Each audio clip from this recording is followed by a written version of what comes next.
السلام عليكم، شلونكم شباب؟ اليوم سنيك بيك جديد وهو السنيك بيك السادس. وهذا السنيك بيك يتضمن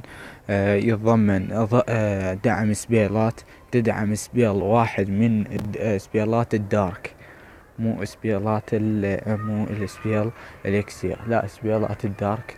السم أو زلزال أو تسريع. وهذا استراتيجية اللي أبغى تتغير وطلب دعم يعني مفيدة، وراح يكون من التاون اللي عنده قلعة من المستوى الرابع، يعني 20 أو 25 على ما أعتقد.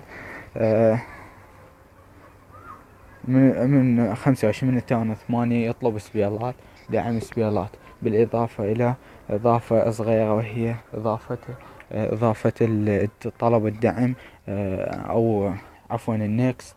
الضغط على زر النكست صار بحجم أكبر، يعني تقدر تدوس على النكست بدون أن تذب على ذب جندي أو تبدأ الهجمة بدون معتقد صد، فلذلك راح تكبر مساحة النكست، بحيث ما تقدر يعني شلون ما تقدر تنزل بهاي المنطقة، لأن هسه محظورة من تبدأ اللعبة، لا تروح هاي المنطقة المحظورة، فإمكانك أنت تنزل سبيلات بيها الجنود.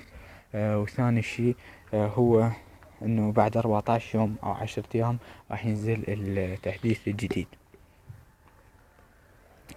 الجديد من اللي راح ينزل خلال 14 يوم. وهذا شيء يعني طلب دعم. فما اعرف يعني الجنود شلون راح يتوزعون، تنزيل الجنود وشلون تنزيل السبيرات، على ما اعتقد راح يصير اضافة. بالاضافة الى هسه عندك هذا الدعم، عندك من تدوس ملف شخصي زيارة عرض القبيلة، راح يضيفون شيء اخر، بان نشوف شنو الداعمين، مثلا هاي ارشر، شوف شنو ارشر بهذا الدعم. تعرف شنو الداعمينه بضغط رؤية الدعم. وهذا المقطع مال الفيديو عن هذه الشيء. وثانيا الشباب سألون على الفيسبوك انه تغيير الاسم، شرح طريقة تغيير الاسم.